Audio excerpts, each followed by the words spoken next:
Bonjour, nous sommes MLKT. On fait une petite vidéo à la maison pour tous Léo-Lagrange sur le village santé qui se déroule à l'intérieur. Allons-y.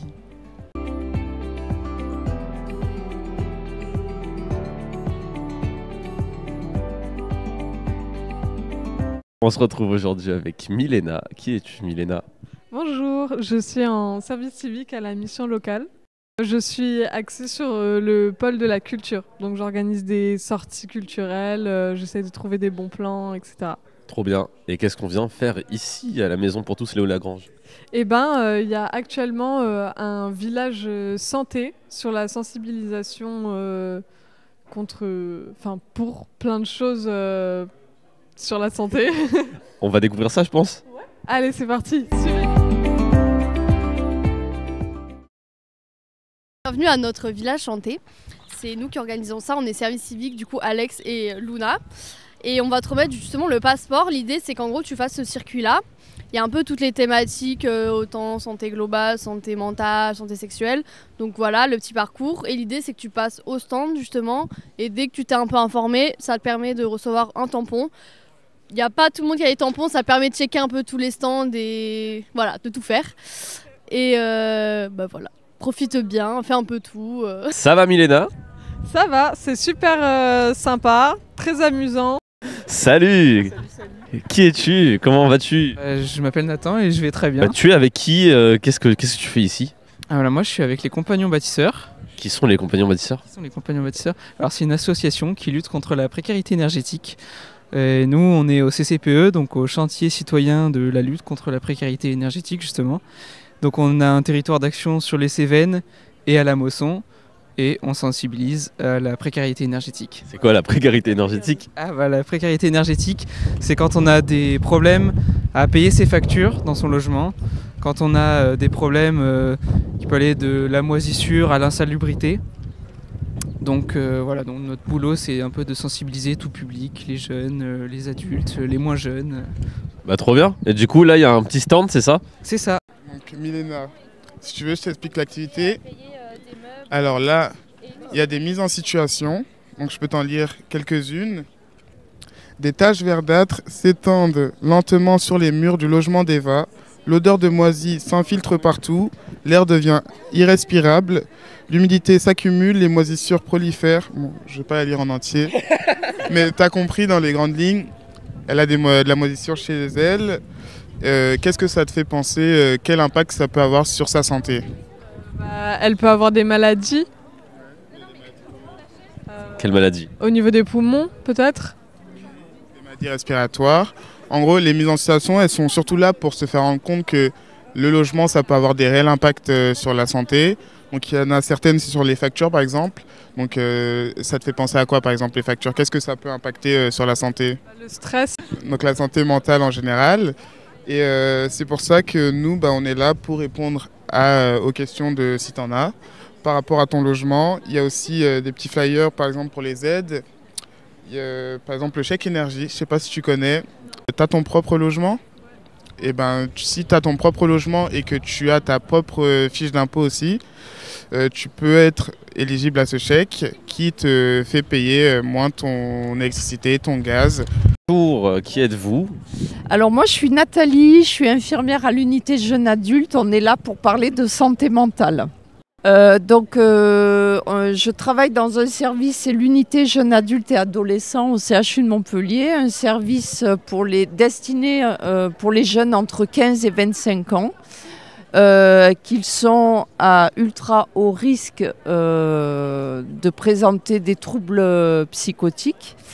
Du coup, l'idée, c'est de vite intervenir, de vite détecter ces jeunes qui ont ce mal-être, parce que ça peut les empêcher d'avoir une scolarité, ils peuvent s'isoler, et du coup, on essaie d'intervenir assez rapidement, de les suivre pendant 2-3 ans de manière très rapprochée. Donc, l'idée, c'est que on essaie d'aller vers eux, c'est-à-dire que s'ils n'ont pas envie de venir à l'hôpital, par exemple, on est 5 infirmiers, on est mobile, on va dans leur établissement scolaire, on peut aller boire un verre en ville pour évaluer un petit peu où ils en sont avec les troubles.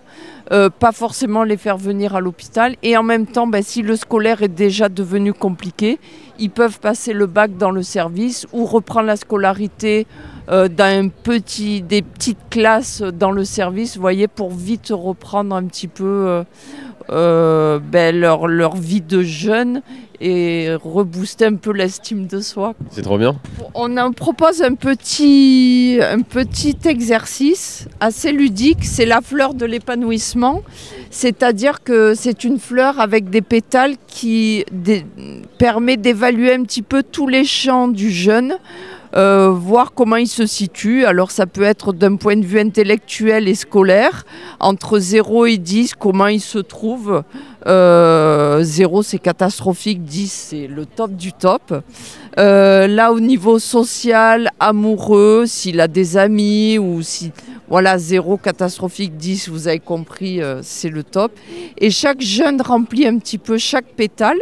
Ensuite, on va un petit peu relier les points et voir un petit peu tous les champs d'intervention au niveau de sa vie, s'il y a un équilibre ou si voilà, il y a des choses un peu à travailler pour améliorer la santé mentale. C'est à l'instant T où aujourd'hui, effectivement, la vie, c'est pas un long fleuve tranquille, un aléa peut survenir et on va en discuter. Qu'est-ce qu'on peut faire justement quand il y a une difficulté de la vie? Comment on peut pallier à ça? Donc si je fais un petit récapitulatif, donc là, social, scolaire, on est sur des domaines très investis, physique aussi. On est presque sur du sportif de haut niveau, loisir et familial. Donc en fait, vous avez une fleur qui est très investie, qui présage quand même, on pourrait dire, d'un bon équilibre. Alors par contre, c'est vrai que s'il y a un aléa de la vie, comme on disait tout à l'heure, ce qui peut être intéressant, c'est d'investir un champ qui vous ressource beaucoup. Ça peut être un loisir, de l'art, de la musique, etc. Au cas où il y a un domaine qui s'écroule parce qu'il y a une mauvaise nouvelle, ça peut arriver. Vous pouvez avoir un champ qui va équilibrer un petit peu tout ça. Mais au jour d'aujourd'hui, c'est très très correct. Bravo. Bonjour, je suis avec Fred. Enchanté. Qui êtes-vous? Qu'est-ce que vous faites là? Moi, je suis, je vais devenir volontaire au sein de Aide. Donc, j'interviens dans des actions comme ça dans le but de faire de la prévention, de l'information. Et voilà, et de faire savoir qu'il y a des structures pour tout ce qui est santé sexuelle. Et tout ce qui est des problématiques d'addiction. Aide, c'est une association qui est née dans les années 80 pour lutter contre l'épidémie du VIH et qu'avec le temps, elle a déjà toujours eu une connotation politique justement pour pousser la cause de la communauté, en sachant qu'en plus, elle ne se limite pas à la communauté homosexuelle parce qu'à l'époque, par exemple, elle s'adressait aussi à la problématique de l'épidémie du VIH dans le milieu carcéral. Et donc, ils étaient la seule association qui intervenait pour fournir du matériel dans le milieu carcéral et pour faire de l'information à ce sujet-là. Aujourd'hui, ils sont présents par exemple avec une structure qui a été créée il y a 2 ans et demi, c'est le SPOT, qui c'est un centre de santé communautaire qui est destiné, c'est ouvert à tout le monde, mais qui est destiné a priori à la communauté homosexuelle, aux travailleurs du sexe, aux migrants, à toute la population migrante. Et pour fournir le suivi, donc il y a le dépistage, il y a le traitement en cas d'infection et tout ce qui est le matériel pour la réduction des risques. Donc que ce soit préservatif, lubrifiant et un cas pour tout ce qui sont les consommateurs aussi de substances, seringues, tout ce qui permet de réduire les risques de surinfection. C'est parti Milena. Vous poser une question. La pression. Aujourd'hui, est-ce qu'il existe un vaccin contre le VIH? Non. La réponse non de Milena, ça? Oui. Effectivement, il n'y a pas de vaccin contre le VIH. Tu peux rejouer autant de fois que tu veux. Allez, je fais encore 2 fois. La 3. 3. Est-ce que je peux contracter le VIH si je couche avec une personne séropositive sans préservatif?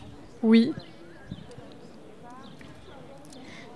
Alors, dans la question, il n'est pas précisé si la personne séropositive a un traitement ou pas. Mais si c'est une personne séropositive avec un traitement, est-ce que tu penses que je peux contracter le VIH si j'ai un rapport sexuel sans préservatif? Non, du coup.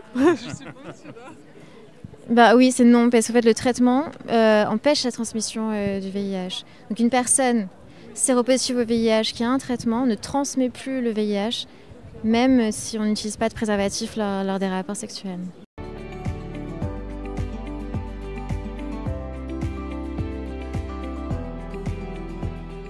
Les images, définir quelle image va avec quelle phrase, si j'ai bien compris. J'ai beaucoup bu pendant la soirée pour atteindre un état d'euphorie, plaisir, joie et faire la fête. Donc on est censé remettre ça avec une photo, c'est ça? C'est une photo qui m'a l'air intéressante pour ce que tu viens de dire. Oui, c'est quoi? Là. Ok. Je sais pas. Il faut que tu appuies du coup.